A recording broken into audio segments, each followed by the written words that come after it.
दोस्तों ये कहानी एक ऐसे दिमाग से पैदल आदमी की है जिसकी किस्मत इतनी ज्यादा खराब है कि अगर दुनिया में कहीं भी कोई भी कांड होता है तो ये आदमी वहां पर सबसे पहले पहुंच जाता है। जिससे होता यह है कि लोग इसे ही दोषी मानकर इसकी ले लेते हैं। अब क्या ये आदमी हमेशा अपनी देता ही रहेगा या इसे भी कभी किसी की लेने का मौका मिलेगा? तो कहानी की शुरुआत एक पुलिस चीफ को दिखाते हुए होती है जिससे कई सारे न्यूज रिपोर्टर्स एक सीरियल किलर के बारे में पूछ रहे थे जो सिर्फ औरतों का ही मर्डर करता था और निशानी के तौर पर उनकी कच्ची अपने पास रख लेता था। पुलिस चीफ कहता है कि चाहे कुछ भी हो जाए लेकिन मैं उस किलर को पकड़ कर रहूंगा। आगे हम मुन्ना जहरीला नाम के एक आदमी को देखते हैं जो कि दिमाग से बिल्कुल पैदल था और एक पार्टी में उल जलूल हरकतें कर रहा था। तभी वहाँ पर उसका बॉस आता है और उसे कुछ पुतलों को अंदर रखने को कहता है। इसी दौरान उसके पीछे एक खूबसूरत सी लड़की आकर बैठती है जिसको देखकर बॉस कहता है कि ऐसी लड़कियां बहुत ही गिरी हुई होती हैं और किसी भी मर्द के सामने अपनी टांगे खोल लेती हैं। अब इससे पहले कि मुन्ना जहरीला उस हुस्न की परी को देखता तभी उसकी जगह पर एक बुढ़िया आकर बैठ जाती है। मुन्ना जहरीला को लगता है कि शायद यही है जो आज उसके लिए घोड़ी बनने वाली है, इसलिए वो सबसे पहले अपने आधे अधूरे बाल संवारता है जिसके बाद वो उसके सामने चूतियों वाली हरकतें करना शुरू कर देता है। उधर वो बूढ़ी औरत भी मुन्ना जहरीला के इरादे समझ चुकी थी, इसलिए वो वहाँ से उठकर चुपचाप निकल लेती है। मुन्ना जहरीला को लगता है कि शायद वो औरत उसे इशारे दे रही है, इसलिए वो भी उसके पीछे जाने लगता है। आगे वो औरत एक टेंट में जाकर कुछ सामान लेने के लिए जैसे ही नीचे झुकती है तभी मौका देखकर मुन्ना जहरीला भी उस टेंट में चला जाता है और अपना हथियार निकालकर उसके पिछवाड़े के अंदर घुसा देता है। तभी वो बूढ़ी औरत कहती है, आगे मुन्ना जहरीला पार्किंग लॉट में पहुंचता है जहां पर उसके बॉस ने कुछ पुतलों को गाड़ी में रखने को कहा था। अब वो अपना काम कर ही रहा था कि तभी वहां पर वो बुढ़िया भी पहुंच जाती है। वहीं पर मुन्ना जहरीला गलती से उस गाड़ी में से एक चैनसो निकालता है और उसे चालू कर देता है। अब ये देखकर उस बुढ़िया की फटकर 464 हो जाती है और वो उसे कहती है कि भीसड़ी के अब क्या ये घुसाएगा मेरे पिछवाड़े में, जो बोलकर वो वहाँ से भाग जाती है और मुन्ना जहरीला की कंप्लेंट करने के लिए सीधा पुलिस स्टेशन पहुंच जाती है। वहीं वो पुलिस वाले भी उस बुढ़िया के बताए अनुसार मुन्ना जहरीला का एक स्केच तैयार कर लेते हैं। अब वो बुढ़िया जिस तरह से मुन्ना जहरीला के बारे में पुलिस वालों को बता रही थी उससे पुलिस वालों को लगता है कि मुन्ना जहरीला ही वो खूंखार कातिल हो सकता है जो मासूम लड़कियों का बेरहमी से कत्ल कर रहा है। लेकिन अभी तक उनके पास उस कातिल को पकड़ने के लिए कोई ठोस सबूत नहीं था। उधर दूसरी तरफ हम मुन्ना जहरीला को उसकी सोसाइटी की एक मीटिंग में देखते हैं। वहीं सोसाइटी का हेड प्रेसिडेंट सभी के सामने कहता है कि मैं एक बहुत ही अच्छा आदमी हूँ और मेरे से अच्छा इस सोसाइटी की देखभाल कोई नहीं कर सकता, इसलिए प्लीज अब मुझे ही वोट देकर एक बार फिर से इस सोसाइटी का प्रेसिडेंट बनाना। तभी मुन्ना जहरीला अपना हाथ खड़ा करता है और सभी के सामने कहता है कि दोस्तों मेरी किस्मत किसी घोड़े की गींड जैसी है। मैं पता नहीं क्यों उस जगह पर अपने आप पहुंच जाता हूं जहां पर कोई बड़ा कांड होने वाला होता है। इसी के चलते कई बार मुझे कुत्तों की तरह पेला भी गया है, लेकिन मैं ये तो यकीन से कह सकता हूँ कि मैं इस भीसड़ी वाले प्रेसिडेंट से ज्यादा अच्छा उम्मीदवार हूँ। इसलिए अगर आप चाहो तो मुझे भी वोट देकर इस सोसाइटी का प्रेसिडेंट बना सकते हो। वैसे भी अब इस बुड्ढे के दिन ही कितने बचे हैं, ये तो कभी भी लुढ़क सकता है। अब उसकी ये बातें सुनकर प्रेसिडेंट गुस्से में आग बबूला हो जाता है और मुन्ना जहरीला को पेलने के लिए उसके पास जाने लगता है। वहीं मुन्ना जहरीला उससे बचने के लिए ऊपर जाता है पर तभी उसका पैर फिसलता है और वो सीधा जाकर बास्केटबॉल के नेट में फंस जाता है। अब मुन्ना जहरीला की ये हरकतें देखकर सोसाइटी के बाकी लोग उसे खूब गालियां देते हैं और उसे वहाँ से भगा देते हैं। आगे वो अपने किराए के अपार्टमेंट में जाता है जिसका किराया भी उसने पिछले 1 साल से नहीं दिया था। फिर थोड़ी देर बाद उसके अपार्टमेंट में प्रेसिडेंट एक आदमी को लेकर आता है। वो उसे पूरा अपार्टमेंट दिखाता है और कहता है कि मैं मुन्ना जहरीला को जल्दी ही यहाँ से निकाल दूंगा, जिसके बाद ये अपार्टमेंट तुम्हारा हो जाएगा। उधर मुन्ना जहरीला भी उनकी सारी बातें सुन रहा था, जिसके बाद वो किसी को फोन लगाने का नाटक करता है और कहता है कि भाई मैंने ये अपार्टमेंट लेकर दुनिया की सबसे बड़ी गलती कर दी। पता नहीं कितनी बार यहाँ से मेरे कच्छे चोरी हो चुके हैं और ऊपर से जो यहाँ का प्रेसिडेंट है वो मीठा है जो अकेले में आदमियों को देखकर उनकी गींड मार लेता है। अब ये बात सुनते ही पास खड़े आदमी की फटकर 64 हो जाती है और वो अपना पिछवाड़ा उठाकर वहाँ से निकल जाता है। आगे जब मुन्ना जहरीला एक कैफे में कॉफी पीने जाता है तभी उसे वहाँ पर एक पटाखा लड़की दिखाई देती है, जिसको देखकर वो कुत्ते की तरह उसके पीछे जाने लगता है। लेकिन इसी दौरान वो एक आदमी से जाकर टकरा जाता है जिसकी जलती हुई सिगरेट सीधा जाकर उसकी पैंट में घुस जाती है। दूसरी तरफ वो लड़की कैफे से निकलकर बाहर जा रही थी कि तभी उसकी सब्जियां नीचे गिर जाती हैं, जिसको वो झुककर उठाने लगती है। वहीं उसकी मोटी गींड देखकर मुन्ना जहरीला उसको निहारने लगता है पर तभी वो जली हुई सिगरेट उसकी झांटों को जला देती है। मुन्ना जहरीला जल्दी से एक बियर उठाता है और उससे अपने जंगल जंगल में लगी आग को शांत करता है। आगे जब वो वहाँ से अपने घर जा रहा था तभी वहाँ पर एक दुकान वाली उसे पहचान लेती है कि ये साला वही भड़वा है जो कई बार उसकी दुकान से उधार ले जा चुका है। जिसके बाद वो अपने एक वर्कर को उसके पीछे जाने को कहती है। उधर मुन्ना जहरीला भी उसे पीछे आते हुए देख लेता है और वहाँ से भागने लगता है। वो उसे बचने के लिए एक बालकनी पर जाकर लटक जाता है, लेकिन तभी वहाँ पर एक लड़की कपड़े सुखाने आती है और उसकी तरफ अपना पिछवाड़ा करके कपड़े सुखाने में लग जाती है। अब ये मौका तो मैं भी नहीं छोड़ता, तो अपना मुन्ना जहरीला कहाँ छोड़ने वाला था, और वो अच्छे से उसकी मोटी गींड को निहारने लगता है। आगे हम देखते हैं कि मुन्ना जहरीला एक नंबर का मुफ्तखोर आदमी था। वो कभी सामान पैसे देकर नहीं खरीदता था और उसके पास एक से बढ़कर एक तरीके थे चोरी करने के। जैसे कि जब वो मॉल में होता था तो वो वहाँ से कुछ सामान उठाकर उसे लोगों की जेब और बैग में डाल देता था। जिसके बाद जब वो लोग बाहर जाते थे तो सिक्योरिटी अलार्म बजता था। अब इतनी बार सिक्योरिटी अलार्म को बजता देखकर मॉल के स्टाफ को लगता है कि शायद ये सिक्योरिटी अलार्म खराब हो चुका है, इसलिए वो लोगों को बिना चेक करे ही वहाँ से जाने देते थे। वहीं मुन्ना जहरीला भी इसी मौके का फायदा उठाकर वहाँ से चला जाता था। वहीं दूसरी तरफ पुलिस चीफ और एक डॉक्टर कुछ फीमेल ऑफिसर्स के साथ एक मीटिंग रखते हैं। यहाँ पर डॉक्टर उन पुलिस ऑफिसर्स को मुन्ना जहरीला की कुछ वीडियोस दिखाता है और कहता है कि इस आदमी को ध्यान से देखो, ये वही खूंखार सीरियल किलर है जो औरतों को अपना शिकार बनाता है। पहले तो ये आदमी उनकी कच्छियों में झांकता है और फिर मौका मिलते ही उन्हें मारकर उनकी कच्छी चुरा लेता है।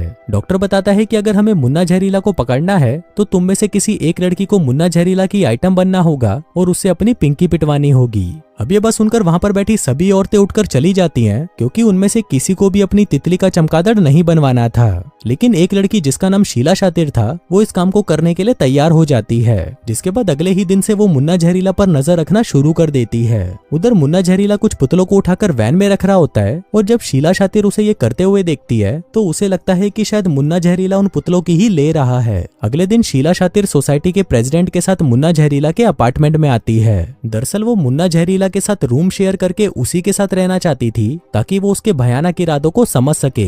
लेकिन सोसाइटी का प्रेसिडेंट उसे मुन्ना जहरीला के साथ रहने से मना कर देता है और कहता है कि अगर तुम्हें रहना ही है तो मेरे साथ रहो, जो कहकर वो उसे बाहर ले जाता है। पर तभी मुन्ना जहरीला खिड़की से होकर बिल्डिंग के नीचे आता है और शीला शातिर से कहता है कि ये प्रेसिडेंट एक नंबर का भीसड़ी वाला है, वो तुम्हें यहाँ पर तो नहीं रहने देगा, लेकिन अगर तुम चुपके से रात को यहाँ पर आती हो तो मैं तुम्हें यहाँ पर रहने की जगह दे सकता हूँ। जिसको सुनकर शीला शातिर उसे तुरंत हाँ कर देती है। फिर रात को शीला शातिर मस्त माल बनकर मुन्ना जहरीला के पास पहुंच जाती है। मुन्ना जहरीला भी उसे पीछे के रास्ते से छुपते छुपाते अपने कमरे में ले जाने लगता है, लेकिन रास्ते में वो अपनी उल जलूल हरकतों से बाज नहीं आता।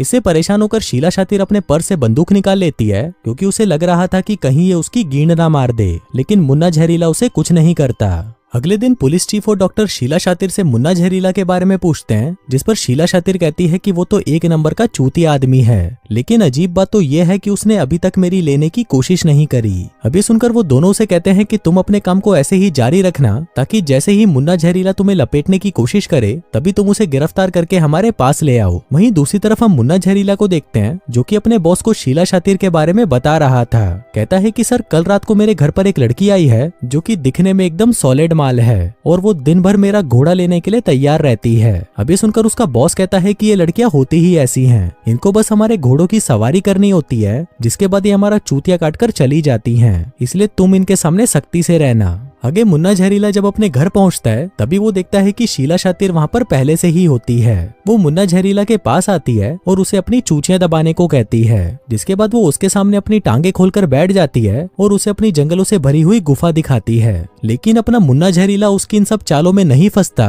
और वो उससे दूर जाने की कोशिश करता है। अगले दिन शीला शातिर वापस डॉक्टर के पास जाती है और उसे बताती है कि कल मैंने उसे अपनी गुलाबी देने की बहुत कोशिश करी, लेकिन उसने तो मुझे इग्नोर कर दिया और मुट्ठ मारकर सो गया। डॉक्टर ये बात सुनकर हैरान रह जाता है और उसे कहता है कि तुम बिल्कुल भी चिंता मत करो, उसके अंदर का जानवर बस जागने ही वाला है और तुम बस उसे रिझाने की कोशिश करती रहो। वहीं दूसरी तरफ हम मुन्ना जहरीला को देखते हैं, जो कि अपने एक दोस्त से चाइनीज सीख रहा था। दरअसल उसे एक अच्छी कंपनी में जॉब चाहिए था, इसलिए वो एक नई भाषा सीख रहा था। मुन्ना जहरीला का दोस्त उसे गुड लक के लिए एक मिट्टी की गुड़िया देता है, क्योंकि उसे पता था कि उसकी किस्मत के घोड़े लगे पड़े हैं, इसलिए उसे भी गुड लक की बहुत जरूरत है। आगे जब वो वापस अपने घर पर आता है तभी शीला शीला शातिर उसे कहती है कि आज उसके अंकल यहाँ पर उससे मिलने आने वाले हैं। अभी सुनकर मुन्ना जहरीला पहले तो घबरा जाता है, लेकिन फिर वो उसे कहता है कि अगर तुम्हारे अंकल आने वाले हैं तो फिर तो हमें खाने के लिए कुछ अच्छा बनाना होगा। जो कहकर वो शीला शातिर को अपने साथ शॉपिंग कराने के लिए मॉल में ले जाता है। वो दोनों वहाँ पर मिलकर कुछ सामान चुराते हैं, जिसमें शीला शातिर को बहुत ही मजा आ रहा था,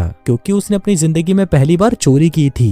यहाँ पर मुन्ना जहरीला के साथ समय बिताकर शीला शातिर भी समझ जाती है कि मुन्ना जहरीला कोई सीरियल किलर नहीं है। वहीं शाम होते ही डॉक्टर भी अपनी माशूका को लेकर मुन्ना जहरीला के घर पर पहुंच जाता है। यहाँ पर डॉक्टर की माशूका की फटी पड़ी थी, क्योंकि उसे पता था कि मुन्ना जहरीला सिर्फ औरतों की जान लेता है। फिर घर के अंदर जाकर डॉक्टर शीला शातिर को मुन्ना जहरीला को पकड़ने का प्लान बताने लगता है। और तब तक डॉक्टर की माशूका को मूत लग गया था, तो वो मूतने के लिए संडास ढूंढ रही थी। लेकिन तभी अचानक पता नहीं कहां से मुन्ना जहरीला हाथों में चाकू लेकर उसके ऊपर गिर जाता है, जिसको देखकर उसकी फटकर चौबारा हो जाती है और वो वहीं पर बेहोश हो जाती है। तभी वहां पर डॉक्टर भी पहुंच जाता है और वो मुन्ना जहरीला का चेकअप करने लगता है। वो उसके पूरे शरीर में तारे लगाकर उसकी जांच करने लगता है। उधर मुन्ना जहरीला को कुछ समझ नहीं आ रहा था कि शीला शातिर के अंकल को ये हो क्या गया है। इसी दौरान वहां पर शीला शातिर भी पहुंच जाती है और मुन्ना जहरीला पर इतना अत्याचार होता देखकर वो डॉक्टर को ये सब करने से रोक देती है। उधर डॉक्टर की माशूका जब घर से निकल रही थी, तभी अचानक वो एक खिड़की में फंस जाती है। लेकिन तभी वहां पर मुन्ना जहरीला भी पहुंच जाता है और वो उसे वहां से निकालने की कोशिश करने लगता है। लेकिन उस औरत को लगता है कि शायद मुन्ना जहरीला उसकी लेना चाहता है, इसलिए वो सीढ़ियों से गिरते पड़ते वहां से भाग जाती है।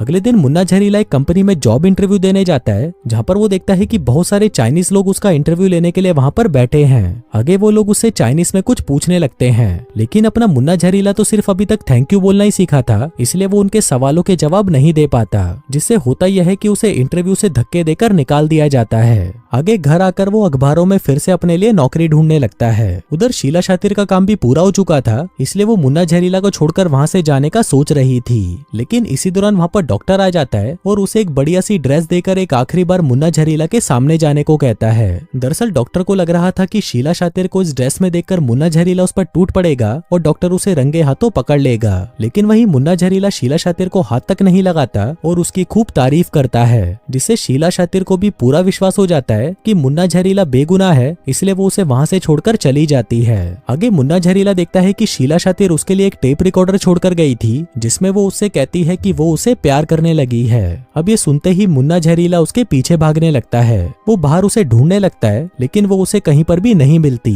वहीं दूसरी तरफ पुलिस चीफ को खबर मिलती है कि शहर में एक और औरत का मर्डर हो गया। अब चीफ को लगता है कि ये काम मुन्ना जहरीला का ही है, इसलिए वो शीला शातिर की कोई भी बात सुने बिना मुन्ना जहरीला को पकड़ने का ऑर्डर दे देता है। वहीं मुन्ना जहरीला अपने घर पर पहुंचता है, जहां पर वो देखता है कि बहुत सारे पुलिस वालों और रिपोर्टर्स ने उसके घर को घेर रखा है। मुन्ना जहरीला को कुछ भी समझ नहीं आ रहा था कि आखिर यहाँ हो क्या रहा है, इसलिए वो वहाँ पर कुछ लोगों से पूछता है कि यहाँ पर चल क्या रहा है। तभी एक आदमी उसकी रूम की तरफ इशारा करता है और कहता है कि उस अपार्टमेंट में एक बहुत ही खूंखार सीरियल किलर है। मुन्ना जहरीला कहता है कि इस कमरे में तो मैं रहता हूँ। अब उसकी ये बात सुनते ही सभी उसे पहचान लेते हैं कि ये वही खूंखार सीरियल किलर है। जिसके बाद वो सभी उसे घेर लेते हैं और उसे पेलने के लिए उसके पीछे भागने लगते हैं। उधर मुन्ना जहरीला जैसे तैसे करके वहां से भाग जाता है और अपने चाइनीज दोस्त के घर पहुंच जाता है। वहीं शीला शातिर उस क्राइम सीन पर पहुंचकर वहां पर जांच पड़ताल करने लगती है। इसी दौरान उसे वहां पर वही मिट्टी का पुतला मिलता है जो कि मुन्ना जहरीला के दोस्त ने उसे दिया था, जिसका मतलब था कि सीरियल किलर मुन्ना जहरीला नहीं बल्कि उसका दोस्त है। वहीं मुन्ना जहरीला वहां पर अपने दोस्त को ढूंढ रहा था। इसी दौरान वहां पर उसका दोस्त आ जाता है जो कि बहुत ज्यादा थका हुआ था। वो अपने सामने मुन्ना जहरीला को देखकर थोड़ा घबरा जाता है। तभी मुन्ना जहरीला उसे कहता है कि भाई मैंने तो कुछ किया ही नहीं, फिर भी शहर के लोग मुझे सीरियल किलर क्यों समझ रहे हैं। अब ये सब कहते हुए वो उसके कपड़ों को देखता है जिस पर मिट्टी और कुछ खून के निशान थे,